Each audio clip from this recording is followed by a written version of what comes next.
भाई, बाहर का माहौल कैसा है? आपको क्या लगता है हम यहाँ क्यों छिपे बैठे हैं?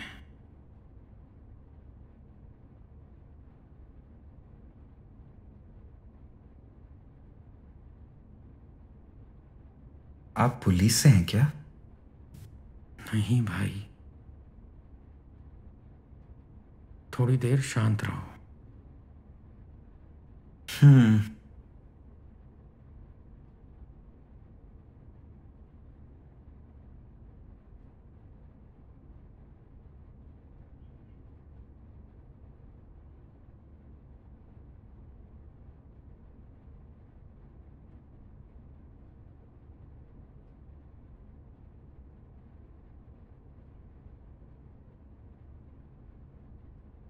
मैं यहाँ काफी देर से छिपा बैठा हूँ।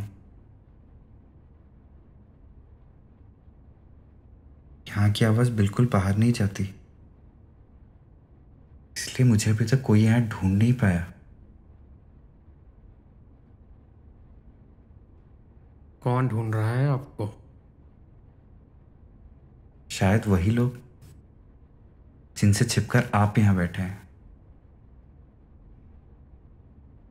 मुझे कभी नहीं लगा था कि हमारे देश में भी ऐसा हो सकता है।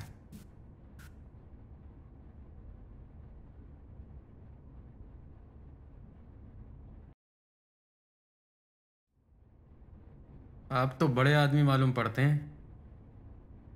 आपको यहाँ छिपने की क्या जरूरत आन पड़ी?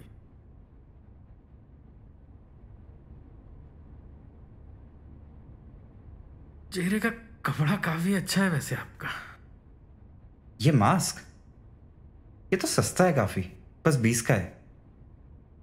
आपको चाहिए क्या? मेरे पास एक एक्स्ट्रा है, नया है, पैक्ड है। अरे नहीं नहीं, मुझे कोई जरूरत थोड़ी है।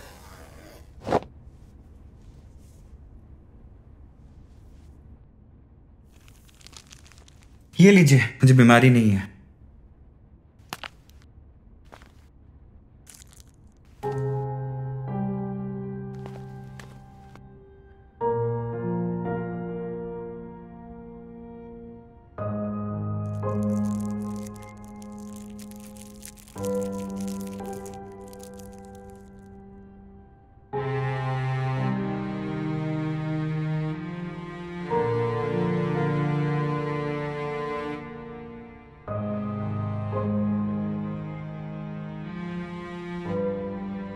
अरे नहीं नहीं, कान के पीछे लगाइए, ऐसे।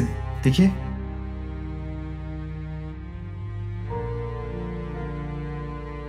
हाँ हाँ।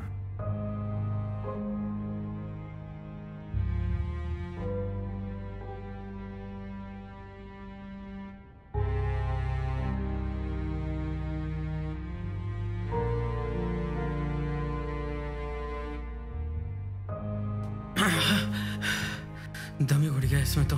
अरे नहीं, आप लगाए रखिए उसको। डरिए नहीं, मुझे कोई बीमारी नहीं है। इस कपड़े की सुगंध सुगंध बहुत अच्छी है, जैसे नाक में ही बस गई।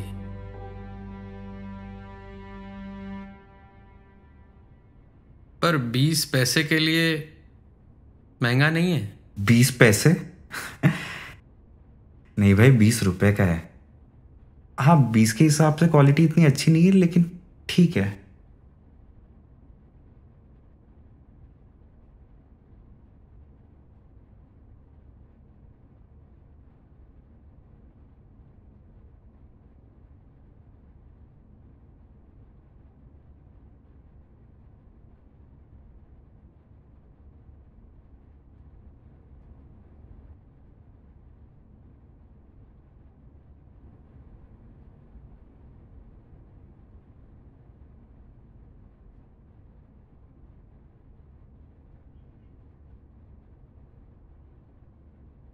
आपके पास ये राइफल?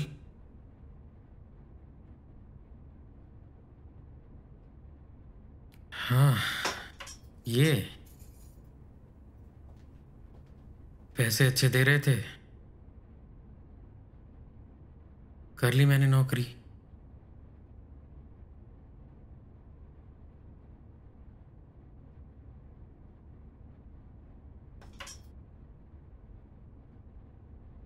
कहते हैं कि 7 समंदर पार जाकर लड़ना होगा। 7 समंदर पार? हाँ, यहाँ बीमारी से नहीं मरे तो वहां गोलियों से तो मर ही जाएंगे। कहाँ? चाइना ने हमला कर दिया क्या? या फिर पाकिस्तान?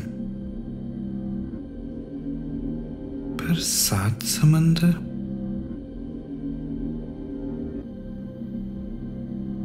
और आप कैसे इंसान हैं जो अपने देश के लिए नहीं लड़ना चाहते? अपने देश के लिए? शायद आपको कुछ पता नहीं है। लेकिन कल रात को तो न्यूज़ देखी थी मैंने।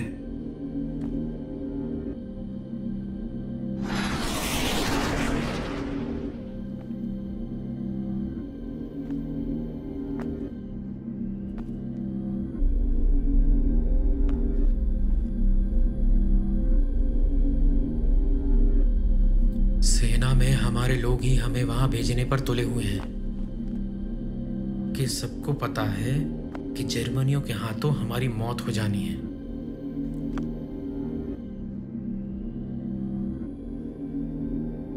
आपने जर्मनी कहा, लेकिन हिटलर के बाद से तो जर्मनी ने लड़ाई करना बंद कर दिया था। कौन हिटलर? जर्मनी का तानाशाह, जिसमें 1945 में खुद को गोली मार ली थी। उसके बाद से जर्मनी ने लड़ाई से तौबा कर ली। अब तो आप जर्मनी में हिटलर का नाम तक नहीं ले सकते। 1945? हाँ। तो कोई पागल वागल है क्या? तब से क्या बकवास किए जा रहा है? आप तमीज से बात कीजिए। अरे छोड़, कोई लेखक वेखक होगा। नाटक नौटंकी छाप। तेरी कल्पनाएं छलांगे मार रही होंगी। अजीब से कपड़े पहनकर आ गया है और बकवास किए जा रहा है।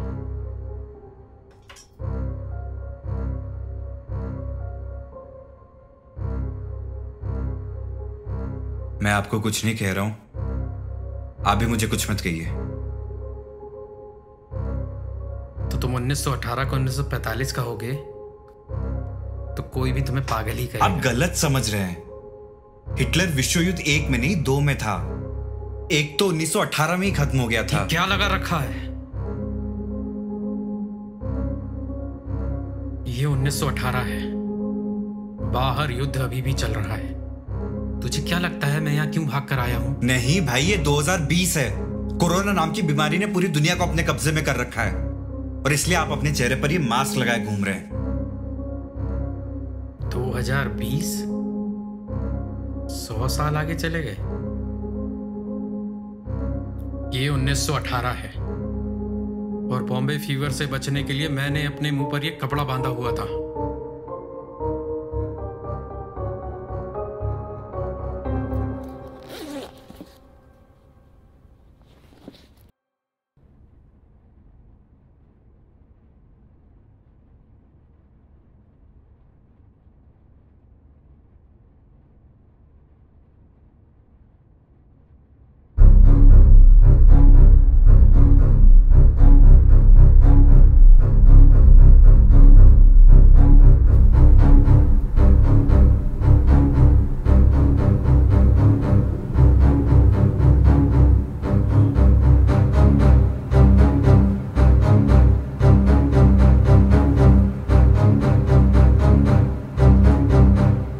ये क्या है?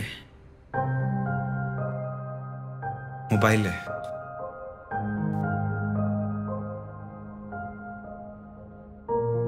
मैंने अक्सर ऐसा हॉलीवुड की पिक्चरों में देखा था। ये तो गजब ही हो गया। या तो मैं कोई खास आदमी हूं या फिर आप मुझे आड़े हाथ ले रहे हैं।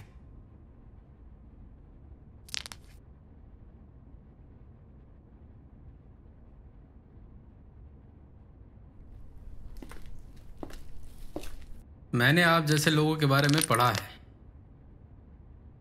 जो समय में सफ़र करते हैं उनके पास खास प्रकार के यंत्र होते हैं जिसकी सहायता से वो ऐसा कर पाते हैं। ये वही है क्या? आपने पढ़ा है टाइम ट्रैवलर्स, मतलब समय में सफर करने वालों के बारे में? जी हाँ, मुझे पढ़ना लिखना आता है। लेकिन साहब आप गलत साल आ गए।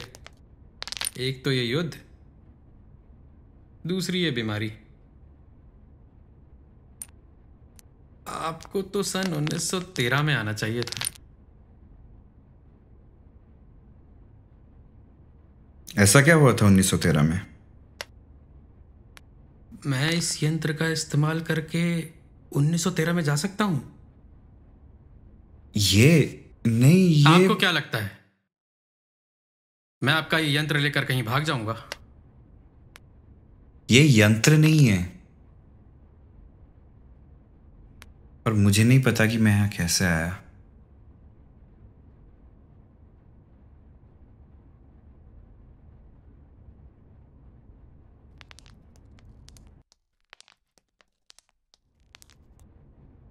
जाने दीजिए।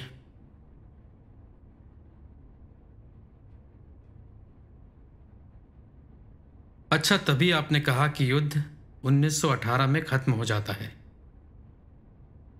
आपको पता है कब? क्या मैं जिंदा बचता हूं?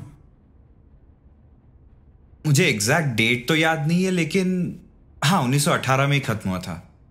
जर्मनी और ऑस्ट्रिया हार गए थे।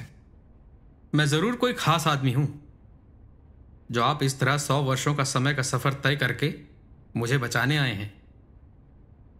निश्चित ही भविष्य के लोग ये नहीं चाहते होंगे कि मैं युद्ध में जाऊं और खामखा मारा जाऊं, क्योंकि शायद मेरी जिंदगी का कोई महत्वपूर्ण उद्देश्य है। बताइए, किसने भेजा है आपको? आप किसी बीते हुए महत्वपूर्ण इंसान जैसे ना लगते हैं ना दिखते हैं। और आपको कैसे पता कि 1918 ही है? शायद मैं कोई महत्वपूर्ण इंसान हूं और आप टाइम ट्रैवलर हो। मैं?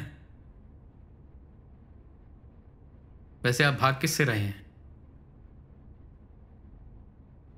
बहुत कुछ समझाना पड़ेगा आपको, लेकिन मान लीजिए कि 1918 में जैसी बीमारी थी, बिल्कुल वैसी ही बीमारी अभी 2020 में है। बहुत से लोग मर गए हैं, लेकिन अभी तक इसका कोई इलाज नहीं मिला है। कुछ लोगों को तो ये लगता है कि ये बीमारी एक बार सबको हो जाए तो कमजोर लोग मर जाएंगे और स्वस्थ लोग जीवित रहेंगे। तो ये लोग जानबूझकर दूसरों को बीमार कर रहे हैं? हाँ, और मुझे इस बात का डर है कि इन सब चक्रों में मैं कहीं अस्पताल ना पहुंच जाऊं। मैं बचपन से ही कमजोर रहा हूं। मेरे पिताजी को तो यह लगता था कि मैं बचपन में ही मर जाऊंगा। लेकिन आप क्या मुझे बचाएंगे? आप तो खुद अंग्रेजों की फौज में हैं। तो आप देश के गद्दार हुए। पढ़े आए देश के गद्दार? शायद तुम ज्यादा पढ़े लिखे नहीं हो, और अगर हो तो इतिहास में काफी कमजोर। जी नहीं, मैं इतिहास में कमजोर नहीं हूं। आप जैसे लोग जो अंग्रेजों के फौज में या पुलिस में काम करते थे, वो बस बेनाम लाशें भरे हैं, उन्हें कोई नहीं जानता। अगर मैं तुझे अभी यहीं मार दूं तो तू भी एक बेनाम लाश बन के रह जाएगा।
आप इतना गुस्सा क्यों हो रहे हैं? तुम्हें क्या पता,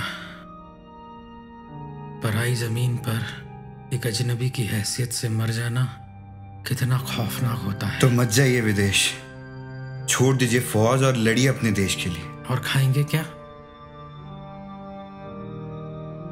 पैसा कमाने का कोई और जरिया बचा ही नहीं है।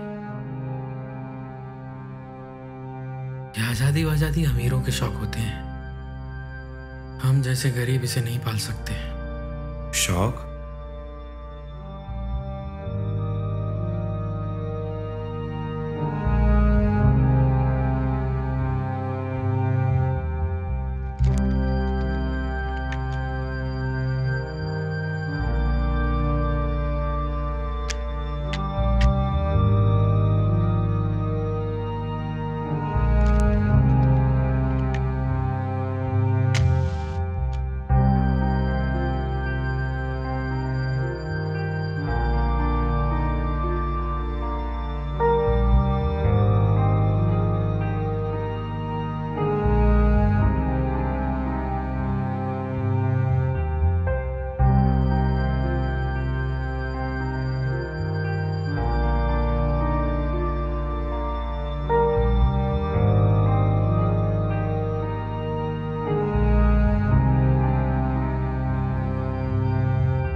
एक मिलेगी?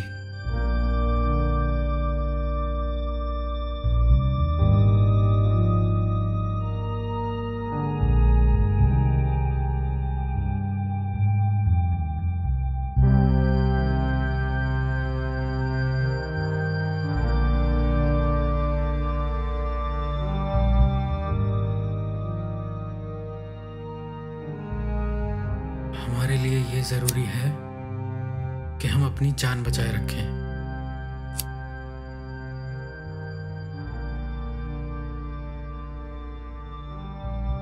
और अगर मुझे ठीक ठीक याद आ रहा है तो आप भी यहाँ अपनी जान बचाने ही बैठे हैं।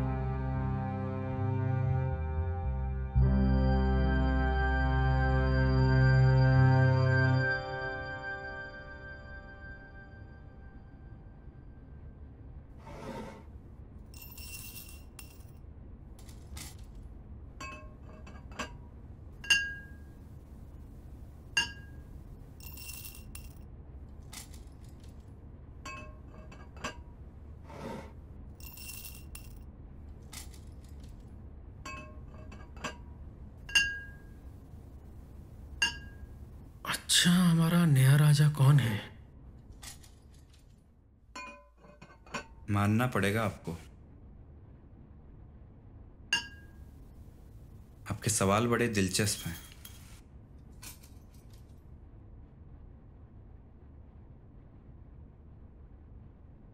हमारा कोई राजा नहीं है, सरकार आती है बस 5 साल के लिए। मैं कुछ समझा नहीं और समझना भी नहीं चाहता।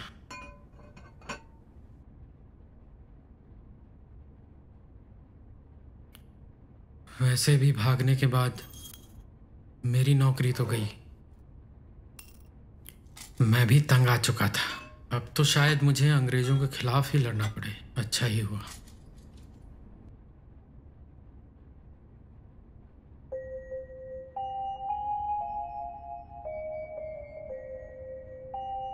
क्यों? कुछ समय पहले मैं पूना में तैनात था। वहां कोई बात ही नहीं करता। बड़ी अजीब सी खिंचन होती है अंदर, जैसे बड़े से घर में अकेले हो गए हो और रातों को यकायक आपकी ऊंचाई कम हो रही हो। कोई आपको नीचे से धीरे धीरे काटे जा रहा है, पर दर्द पैरों में ना होकर बस पैरों की उंगलियों में हो।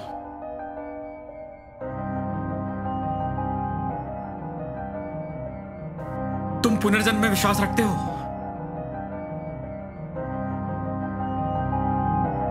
नहीं, मैं ये सब नहीं मानता। क्यों नहीं? हो सकता है तुम मेरे ही पुनर्जन्म हो और प्रकृति की भेंट के रूप में हम दोनों यहां मिल रहे हो। मैं आपकी बातों पर यकीन करने लगा था।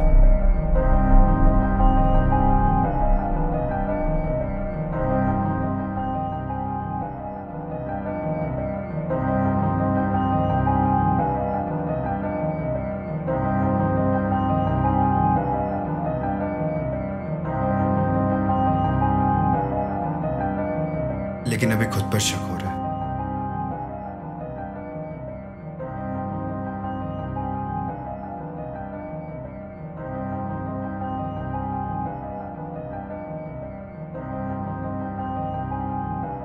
तुम्हें क्या लगता है तुम्हारे जीवन का दायरा बस इतने तक ही सीमित है? अच्छा, मान लो तुमने समय में सफर किया और तुम 1918 में बाहर निकले, तो क्या करोगे? आपसे तो बेहतर ही जीऊंगा, कुछ अच्छा करूंगा, देश के लिए लड़ूंगा। एक अनजान आदमी देश के लिए लड़ेगा? कैसे अनजान? सारे स्वतंत्रता सैनिकों के साथ रोज मैं अंग्रेजों से लड़ूंगा। तुम तो कमजोर आदमी थे ना, कमजोर आदमी कैसे लड़ेगा? सिर्फ शारीरिक युद्ध से कुछ नहीं होता। मैं रोज उनसे मिलूंगा और दिमागी रूप से मदद करूंगा। तुम तो बॉम्बे फीवर को भूल ही गए। तुमसे कोई मिलना नहीं चाहेगा।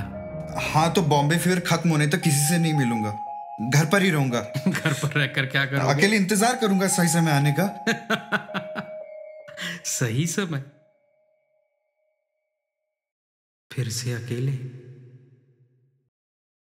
जाने दो, शायद तुम्हारे पैरों की उंगलियां जवाब दे चुकी हैं।